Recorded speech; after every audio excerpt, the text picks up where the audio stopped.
Good evening, everyone. We'll be starting in a bit.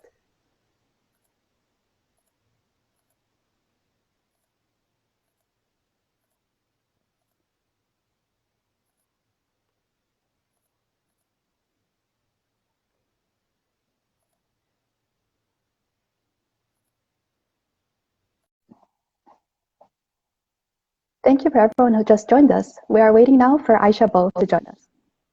Hi, how are you? Oh, good evening. You look amazing. Thank you. I'm really delighted to be here with you today. Thank you so much. So good evening, everyone in Kuwait, and good afternoon to our viewers in the US. Thank you for joining us. And I would also like to remind everyone that this talk will be in English. And I believe it is 9:01. We can start now. So once again, thank you everyone who just joined us. My name is Alana, and I will be moderating this talk. First and foremost, thank you to the Global Studies Center at GUST for hosting this event, and the US Embassy in Kuwait, in addition to Sheikh Abdullah Salim Cultural Center and our media partner Zain Telecom. Our talk will be about NASA, entrepreneurship, and the importance of STEM education. And our guest for today is the amazing Aisha Bo, an award-winning former NASA aerospace engineer and CEO of one of the Inc. 5,000 fastest growing companies in America. And we are so lucky to have this opportunity with her, and thank her so much for this. And remember, if you have any questions during the talk, please use the question button at the bottom, and we will be sure to answer them later on. Good afternoon, Aisha. How are you? Good afternoon. I'm absolutely delighted to be here with you today and talk to the people of Kuwait about entrepreneurship and STEM and space. I'm sure it's going to be awesome. So tell us about yourself. Wow. Well, I like to consider myself the accidental engineer. I never thought I was going to be one. And in fact, it wasn't until I left my high school that I started to find out I had a love for math and science. But when I looked around in the field, very few times I would see women that looked like me. I mean, hardly ever.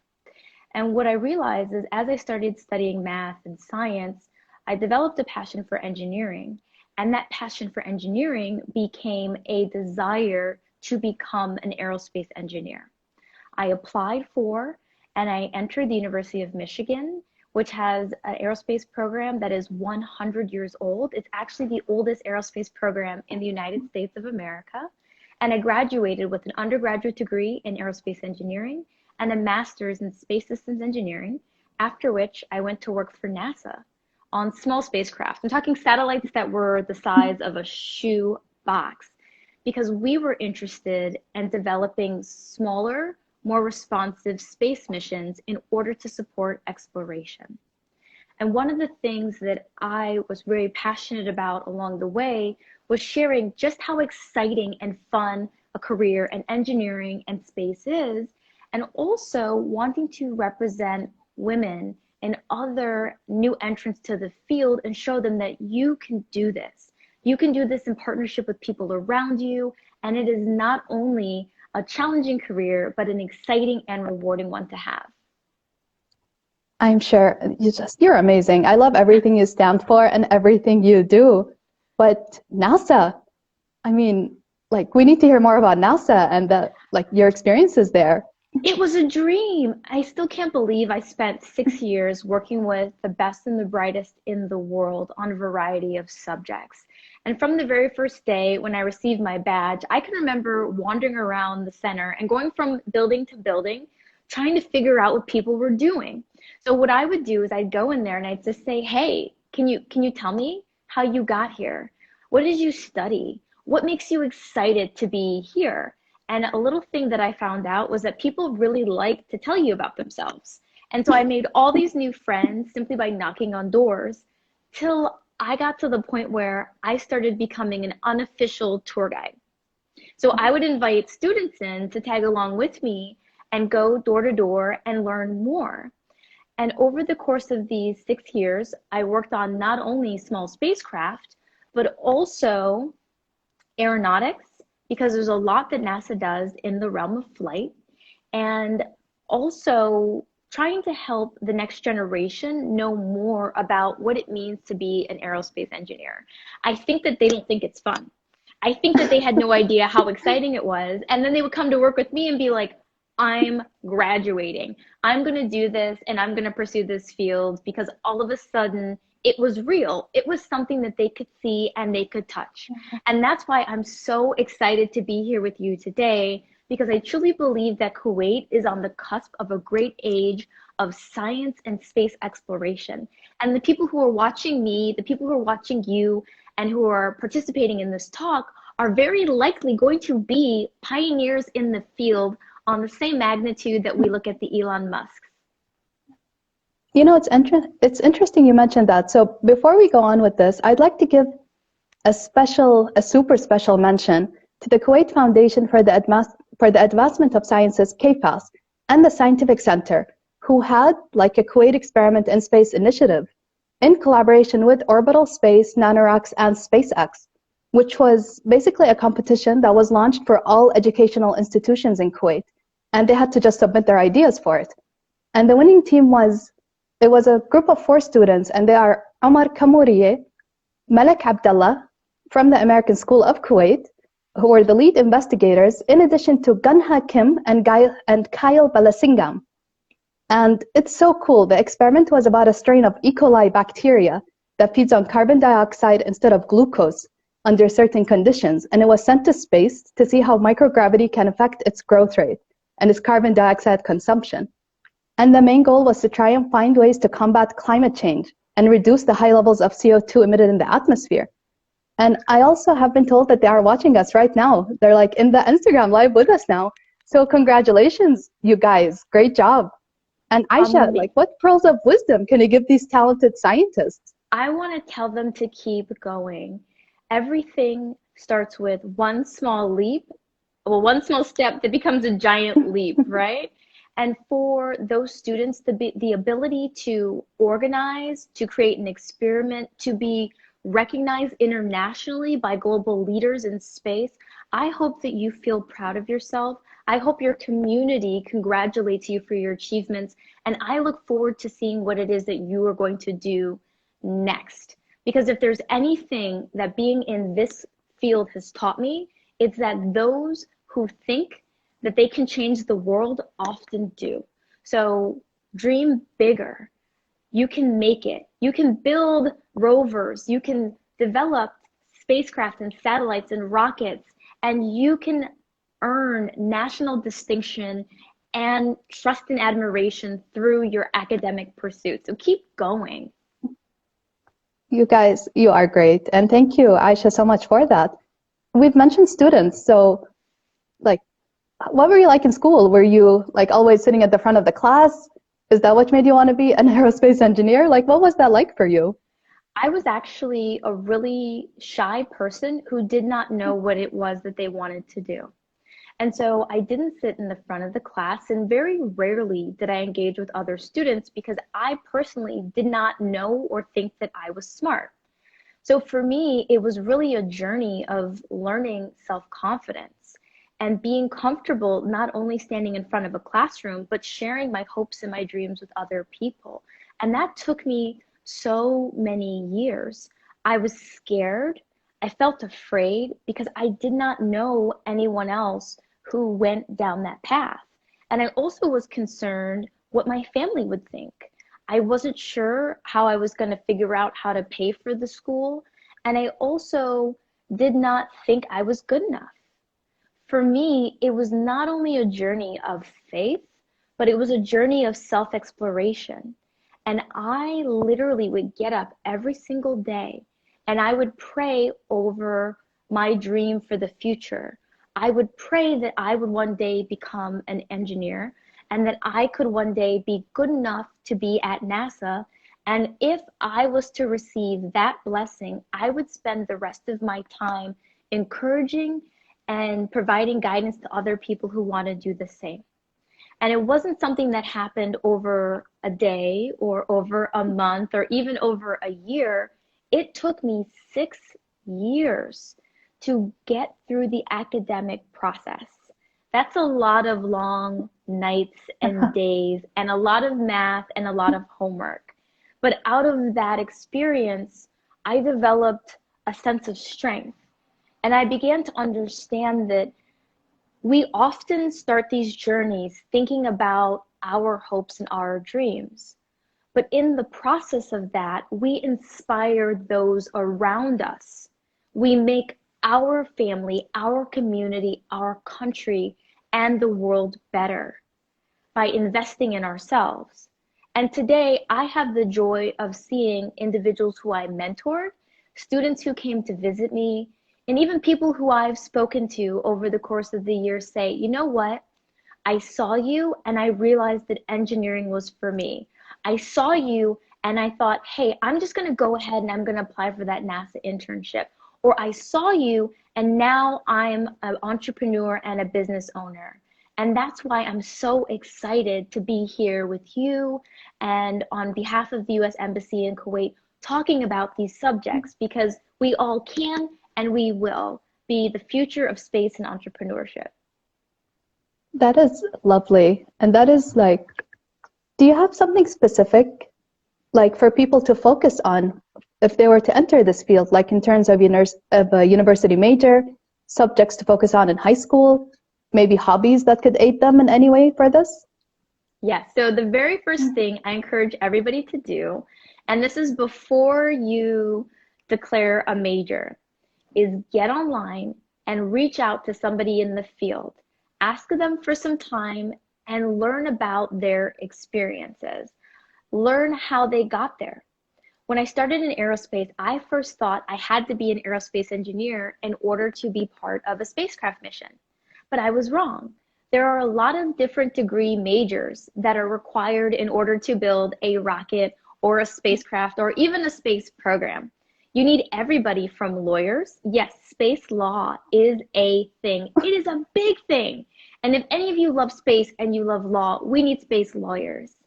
You also need accountants and people who are able to tell you what your budget is to manage the projects and the programs. There's a wide variety of backgrounds that can help you leverage your talents to contribute to space. So get online, get involved, find somebody, meet somebody.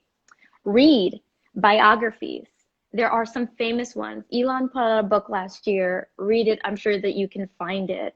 Read about the astronauts and the missions and the challenges that they overcame, because you will be faced with challenges of your own. And what I want people to understand is that oftentimes what you think is a setback is just a layup for a comeback. And so if you encounter something that's hard or challenging, I don't want you to feel discouraged. I want you to have read about other challenges that people faced and have been inspired along the way. There are many astronauts I've spoken to who have said that they have not only applied for the astronaut corps once or twice, but 5 times and 6 times and 10 times before NASA selected them to be an astronaut. So get comfortable with some of the challenges that you may face along this journey. Number 2, look at what programs are available around you. Right now, there are a lot of youth in Kuwait who are excited about space and entrepreneurship. Go and meet them.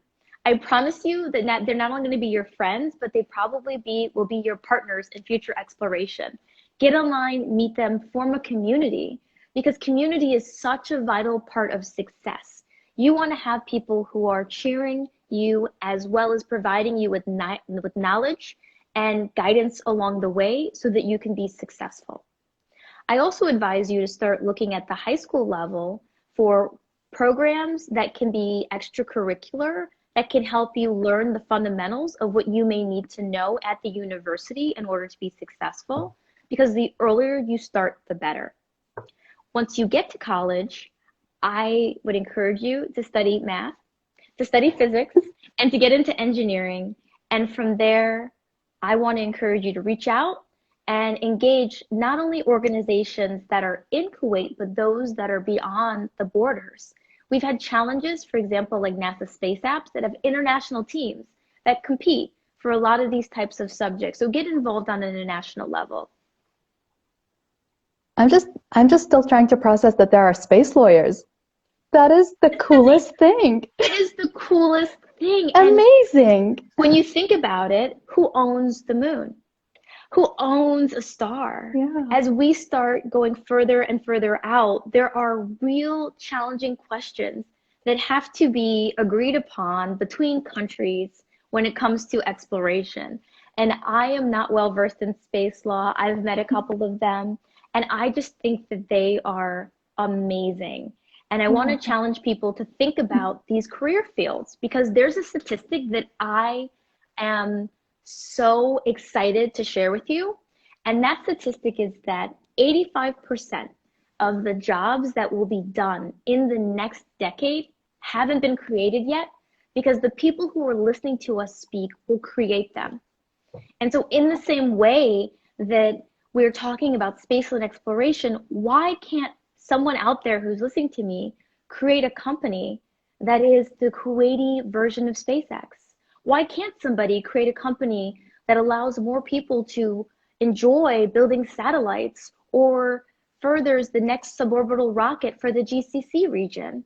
All of these things are within reach. 85%, that is amazing. And it seems like 10 years, it seems so far away, but it is close. It's really close. I mean, 2020 is almost over, so that's in 9 years now. So by 2030. But so when I hear the statistic, every single time I think, wow, this can't be. How it's such an amazing stat. And then I think 20 years ago, did anybody know that somebody who founded PayPal was going to end up leading global exploration and develop from a private company capsules that could go to the International Space Station? Most of that came about in the last 15 years. And so it is highly likely that that next decade in front of us, we're going to see the rise of innovation and entrepreneurship at a rate that we haven't seen it for decades before.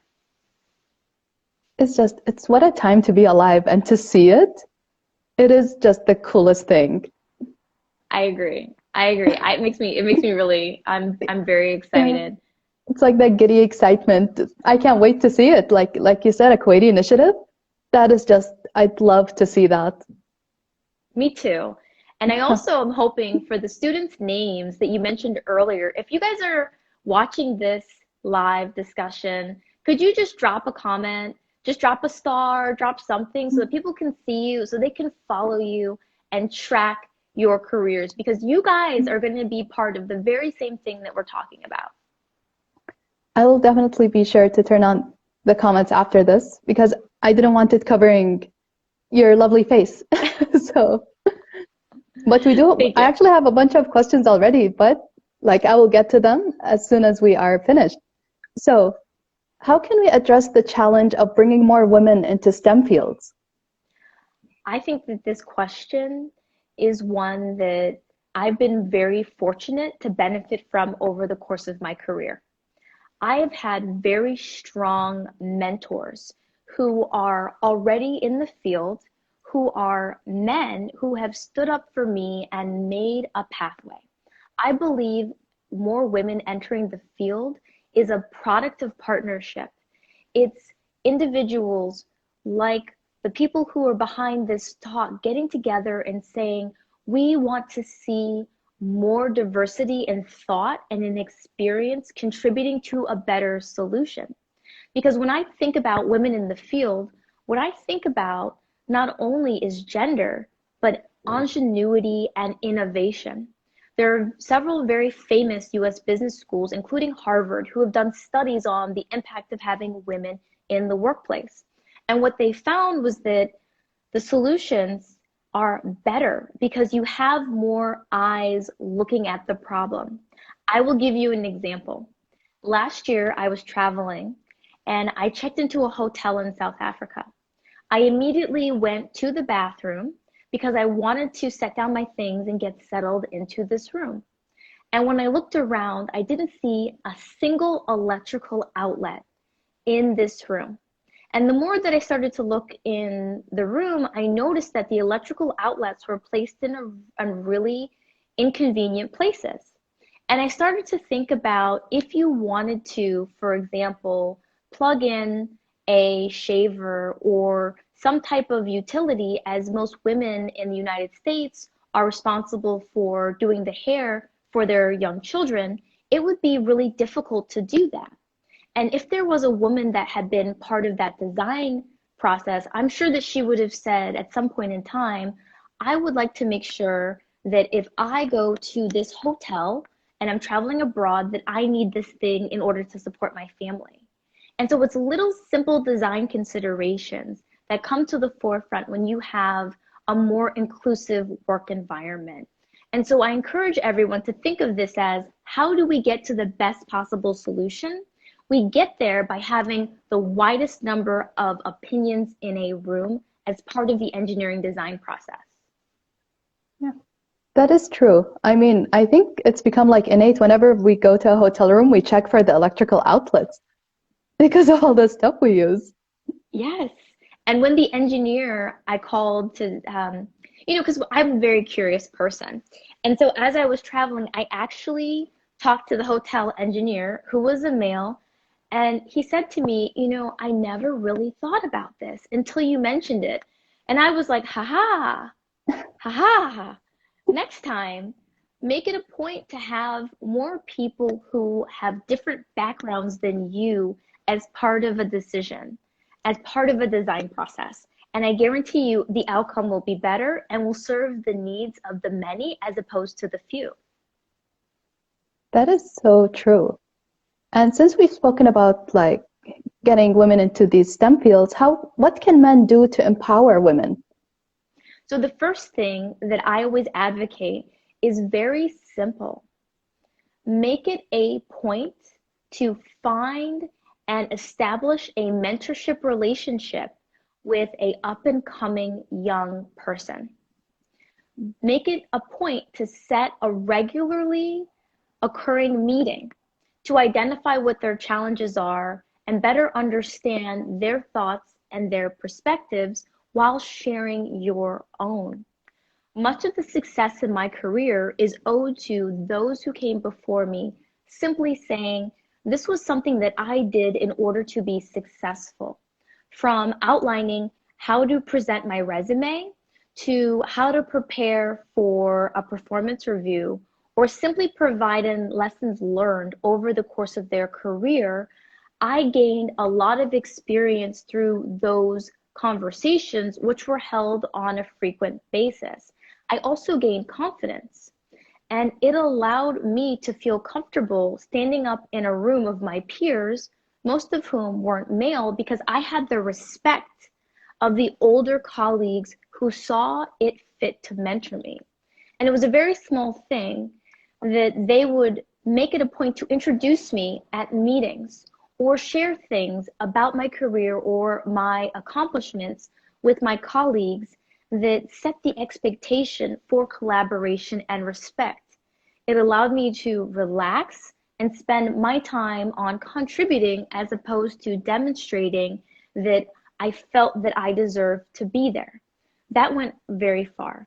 The other thing I would encourage is, if you are in a position where you can hire, create a career pathway. Make it so that when the hiring decisions are made, whether it's internships or graduate student opportunities, that there's an equal grouping of not only males but females, and allow for them to work together in respectful settings where there are established rules of interaction. One of the more powerful things I saw done at work was to say, before we even start to discuss ideas, we are going to set down rules for how we are going to speak to each other, when we're going to speak to each other, and what we expect the outcomes of these conversations to be. And as a result, everybody came in with an understanding of how they were to engage, which is a really powerful thing to do from the beginning. And that allowed a lot of collaboration to be very fruitful. That sounds like a great plan for anyone. And I love how you said that it gave you the time not to try and prove yourself to anyone, because you had that. And speaking of which, you spoke about the confidence and all that. And I love that you had like positive role models, I would say, to work with. Was there any form of imposter syndrome during any of that, though? Yeah, I spent 3 years, half my career, feeling like I didn't belong. And it wasn't because someone around me said that I belonged, that changed. It was through a personal journey. I had to get to the place where I said, hey, Aisha, you are doing just as good as everybody else, and yet you beat yourself up. And yet you don't take the time to celebrate your achievements.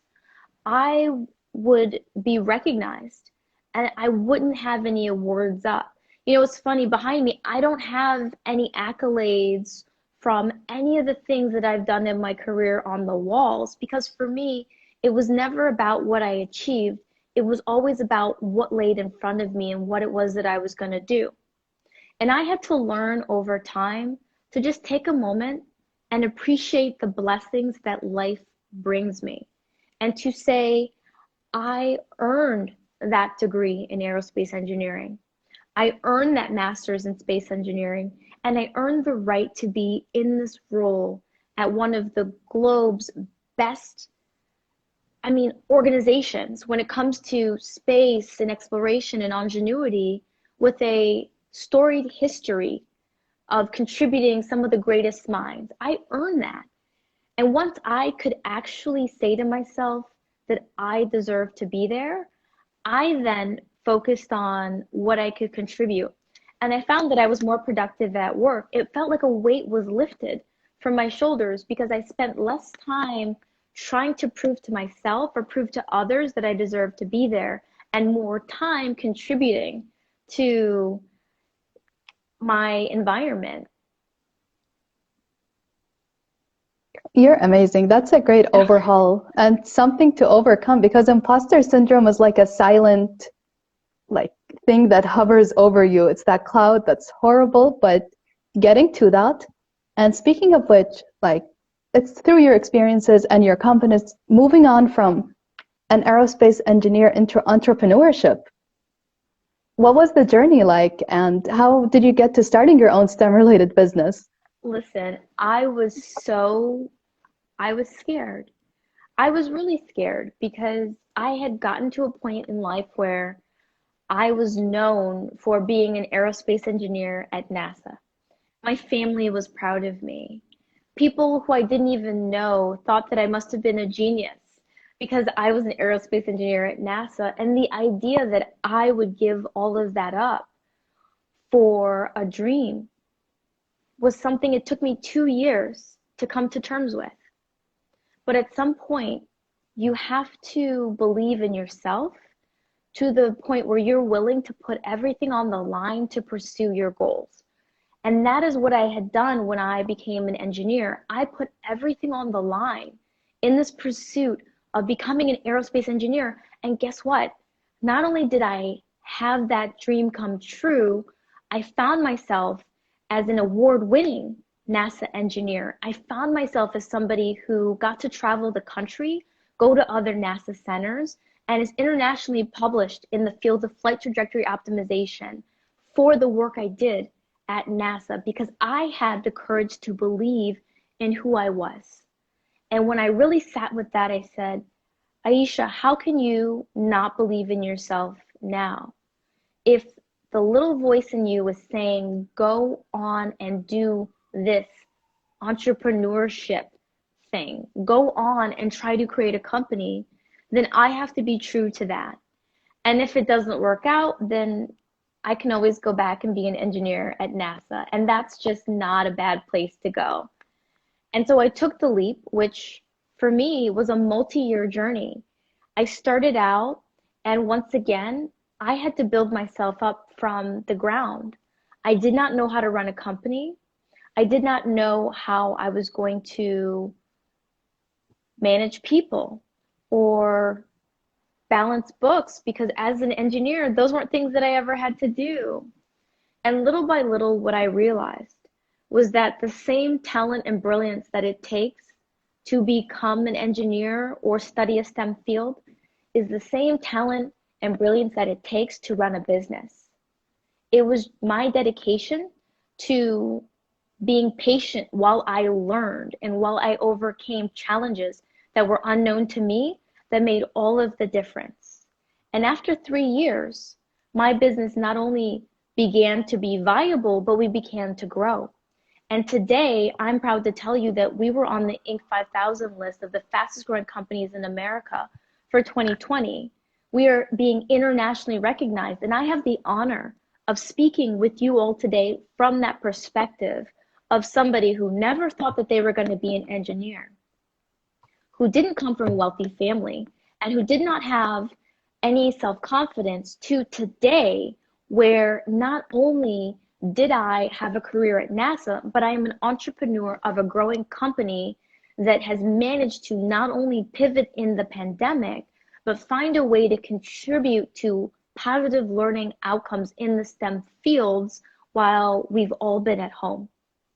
And it's from that personal journey that I bring you this message of encouragement and inspiration, because if I can do it, so can you. Do you feel, you've mentioned the pandemic, how has COVID-19 impacted the landscape for entrepreneurs? The pandemic is something that has leveled the world. The magnitude of the loss and the challenges, it's great. But the one thing that I think is a testament to the human spirit out of all of this is innovation. And it is our ability as a human species to take an environment that is hostile and make a way.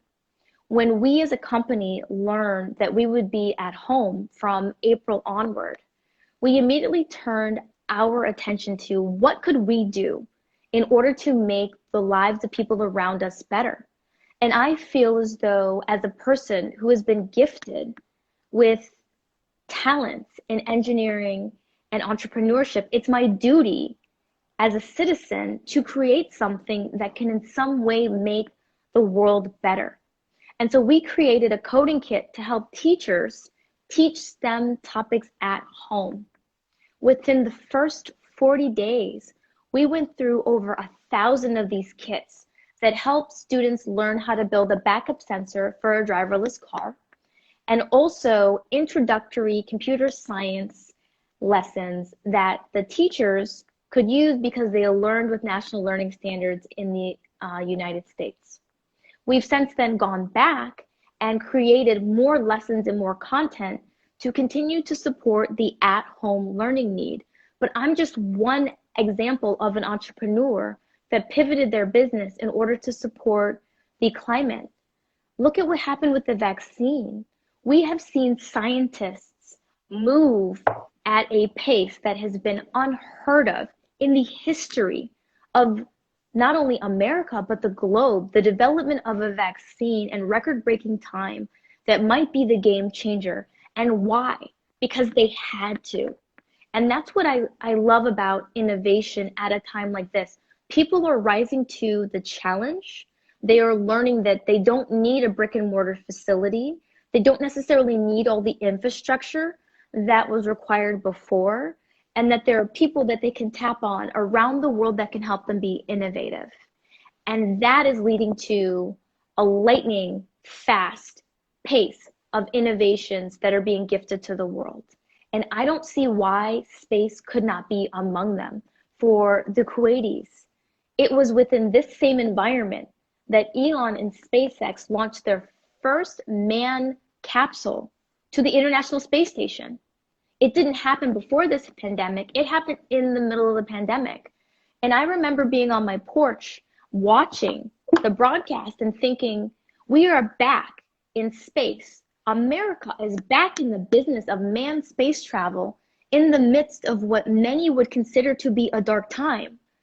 But we were able to accomplish a tremendous feat during this time. And so I think that we are going to look back and we're going to say we did more with less as a humankind because we had to. Yeah. Adaptation has been amazing. Like, you see all these awesome things that have been done. And of course, full respect and support to everyone on the front lines and to everyone who has been working so hard during this pandemic. And you spoke of these kids, like that's amazing. These are students, they're so young. When you think coding before, you think, oh, there are people in their 20s who code things, and like how old are these students?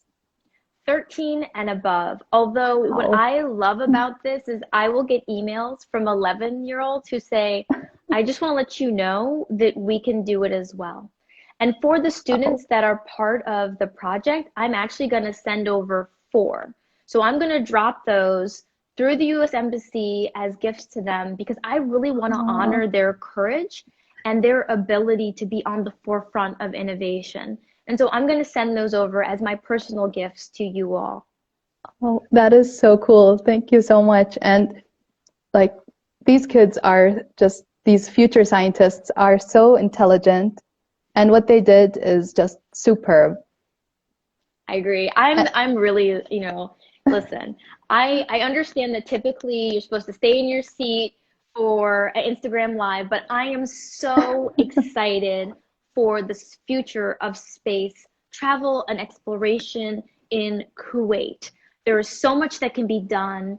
We have not, as a globe, gone back to the moon with a person in how many decades? Why can't you be the first? Why can't you push the boundaries?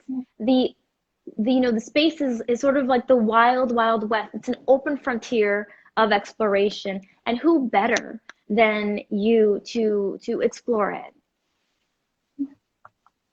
Going back to entrepreneurship and entrepreneurs, like you veered off from a very different background. Like you were saying how you had no background in entrepreneurship, but what are things you've learned along the way? What lessons could you share with Kuwaiti entrepreneurs thinking of starting something now?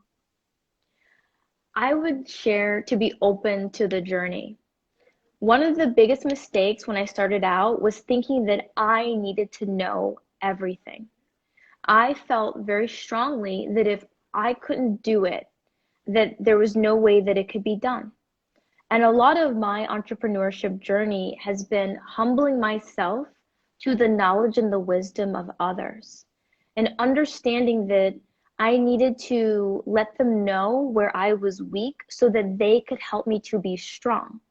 Because the reality of where I am today is there's an entire team of people who have helped me learn what I need to know in order to be successful. They're in my company, they're my mentors, they're individuals who see or hear about what it is that I've done and come and bring resources without even being asked. And all of that requires a certain level of faith and humility to be receptive. The other piece is, do not be afraid to spend time learning things that you do not have interest in. I initially thought that a lot of this journey was going to be about being an engineer, but there was a lot of it that was about learning law, accounting, management, and most importantly, about myself. And so I spent time investing in other areas, becoming well-rounded. And as a result, it made me a better leader. I also spent a lot of time reading about how other people built their organizations. If you have access to it, I would look into a podcast called How I Built This. It is a journey that interviews various entrepreneurs of successful global organizations and shares their journey to building it. And the coolest part about all of that was how much they had in common with young me. A lot of entrepreneurs who are very successful today started out with very small ideas. Let's talk about Amazon. Amazon started out because Jeff Bezos wanted to sell books online. He now has a global giant that not only sells books, but many other things, and he even got into space himself. So do not be afraid to start small, to have what might be considered as initial setbacks and overcome them, and seek out the guidance and support of others who may be older than you, but who may also be younger than you. I know that when I started to develop our marketing and social strategy, I didn't go to people that were older than me. I went to people who were younger than me. And I said, hey, show me how to use this or show me how to do this. And so it was being open to knowledge from wherever it came that could make me be better, as well as my company. That's such great advice. And what is the podcast called again? How I Built This. How I Built This. And so what's next for Aisha?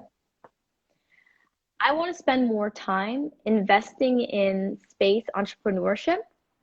I personally would like to be more involved in traveling around and talking about how to increase the representation of not only women, but of people in space and science fields. I spend a lot of time doing that now, but I want to make more concrete investments from my time, my network, and my expertise. I also am looking to scale my company as well as the educational products that we provide and the engineering support services. The majority of what my business does is a reflection of my personal value and my commitment to not only students, but the world. I want people to see themselves differently because they heard of my story, because they heard that there was someone who never thought that they were going to be an engineer, who not only grew up to become one, but became a NASA rocket scientist and a CEO and was a woman and was challenging what people thought about engineering and entrepreneurship. I want people to know that the things that I did were not unique to me, but could be emulated by them. I would love to see hundreds and thousands of entrepreneurs that are out there that are not only breaking the mold, but feel empowered to lead the next generation of exploration. Because you have to remember, when I was working at NASA on satellites, I was 23. 23. So young. So young. That was what, I mean, that to me was a moment that I'll never forget. I had the opportunity to take a satellite that was the size of a shoebox in a Pelican case on an airplane to Kodiak in Alaska in order to bring that satellite to the launch facility for testing at 23. You all who are in the university, this is your time. You can do it. It's not only for those who are of the 30s and the 40s. Satellites and space exploration, that's for those who are in their 20s too. And you don't have to have a PhD to get involved. All you need to be is excited and willing to learn. That is so inspiring. Do you feel like let's say you hopefully in the near future accomplish everything you have set out for, do you feel like you could go back to being an aerospace engineer? I would love to. Oh my goodness. Yes. It's the most fun job. Imagine that every day you wake up and you get to solve a hard problem. And there's no shortage of hard problems. I would go to work, I'd grab my coffee, I would walk her down the hallway. I would literally talk to people who had invented aerodynamic equations. I would go to the next building. We had a 6 degree of freedom simulator. The next building was working on thermal protection systems. Every single door in the facility presented a new and unique challenge. And look at the industry. We're talking about hypersonics. We're talking about multiplanetary travel. There are so many things that are left to do. I look forward to the day that I go back to being a practicing aerospace engineer. It's no shortage of fun or exploration. Yeah, well, the sky's the limit. Like, I love that you just want to keep on learning and working. That is the coolest thing. I can't think of a better profession that shares more with the world than aerospace, because the very same technologies that are developed for space are the same technologies that are used here on Earth. If you want to learn how to grow food in a desert, look at what they're doing in their National Space Station to grow food in microgravity with limited water. if you want to look at the next generation for life support or medical advances, look at the experiments that they're doing in space. All of these big ideas have near-term and far-reaching practical application. And so I always encourage people, when you think about space, look at all of the things that space exploration has done for man here on Earth. I'm trying to keep track of the time. Time is moving by so fast. And it's because this is such a lovely conversation. You are so inspiring and motivating. And it's because they are two very different, like, we're talking space and then entrepreneurship and business. It's so cool to link the two. But now that we have a bit of time left, I'll be looking at the viewer questions. We have a few. Well, let me see them. Yay, oh, we've got Aisha for president. Definitely. I'm going to tell my mom you said that. I think she'll be very excited. Let's see. All right, this is a great question. So what are some innovative approaches you've implemented for your business, Lingo, during this pandemic to target your market or bring value to your audience? That's a great question. So one of the more innovative approaches I would say that we took was we developed the product with the customer in mind. So we sought about recruiting teachers and people who had the responsibility of delivering this content, and we brought them into our design process while we were creating. We also were very open to individuals who were in different fields than our own. So instead of designing this box with engineers, we brought in people who were in fashion and merchandising. And we asked them to come in and tell us what they thought about it. And what I thought was really interesting is that our first design, we had to throw out immediately because it had math symbols and a lot of things on the box that these individuals said to us might intimidate somebody from wanting to know more. And so early on, we established this culture that we were going to create something, and at every decision point, we were going to ask somebody that had no experience and that was very different than us to come in and provide us with their feedback. You mentioned someone from fashion. Like, it's so many elements that go into this. That's, yeah. I mean, did it even come to your mind that we're speaking purely packaging now, right? Like, correct. It's so many elements that go into it. Yeah, when you create a physical product, it's amazing how many things that you learn, from shipping to international tariffs and fees, to curriculum, to who's using it, to the design, and how you can even have an online website. I had none of that before April. And because we were at home and because we wanted so badly to support teachers who literally had to figure out overnight how they were going to teach classes remotely, we rolled up our sleeves and we put in the same amount of effort to figure all of that out. And I'm very proud of my team because before April, they were practicing engineers who worked on data science, analytics, and visualizations. They were not a team that was developing educational product. And now we have thousands of students who are using our boxes in order to learn and explore.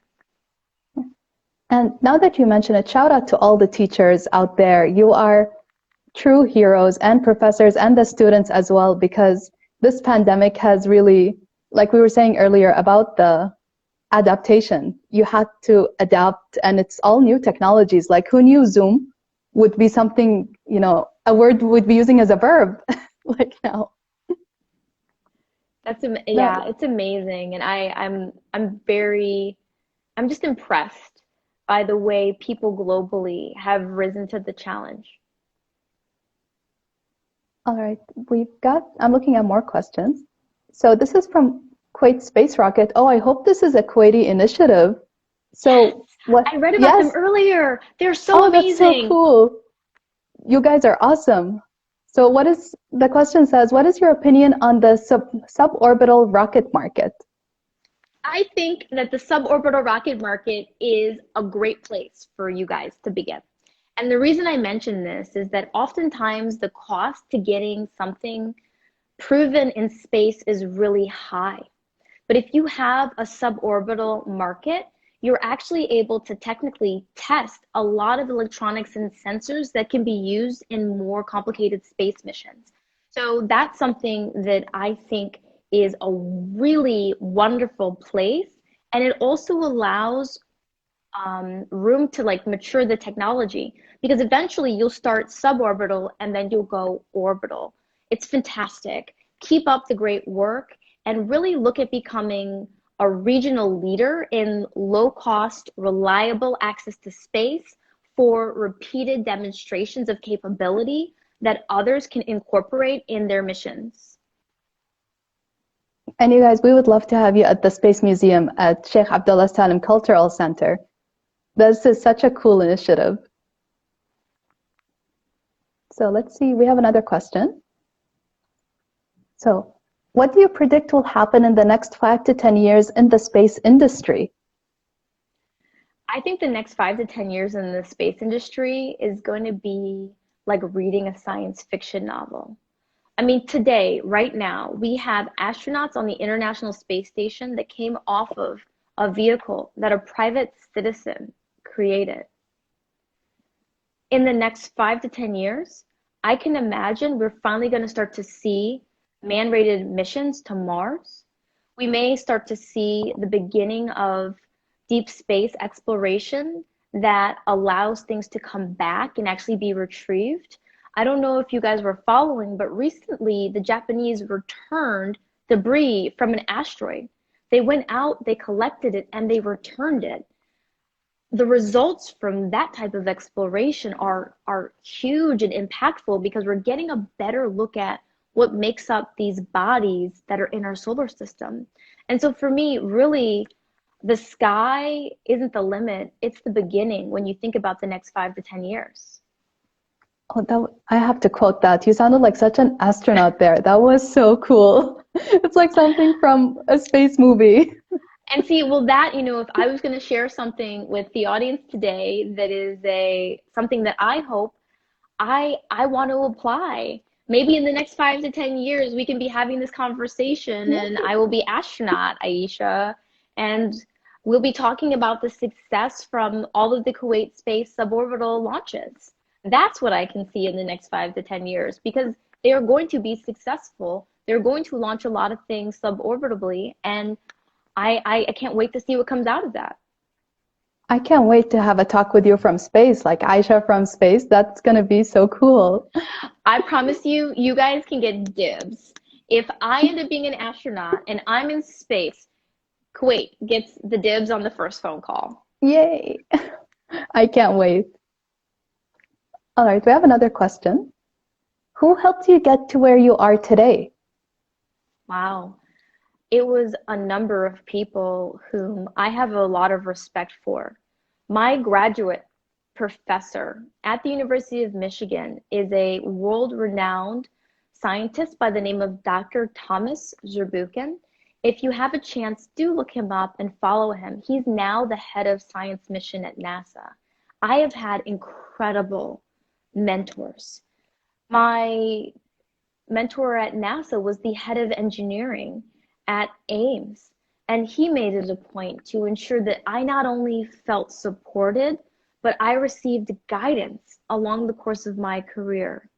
And so there were several people who at different times stepped up and said, I am not going to be afraid to share what I've learned with you. And if you are listening to this conversation today and you are in a position where you can do that for someone else, I would ask that you seriously consider it, because I am the example of what happens when people who are empowered empower others to lead. And I get to look back and say, I had at least 3 male allies who made my career a possibility, from being at the university to being at NASA and now being an entrepreneur. I love that you said allies. And it goes back to what we were saying earlier about how we can empower each other and just make this a much better place and a much better working experience for everyone. I agree. And I have an enormous amount of respect for these men, and I would argue that my passion and my purpose to motivate, encourage, and inspire came from the commitment that they made to me before anybody knew what my name was. They are the reason why I have a platform and why I have been privileged with the opportunity to tell my story here. I'm looking at, we have so many great questions, and it's like the time is running, but let's see, a lot of them have been answered, you guys, very good questions. So let us see this one. My son is very interested in aerospace engineering and astrophysics. He is 12 years old and he knows exactly what he wants. So I was wondering, how can I feed his eagerness and passion for aeronautics and space?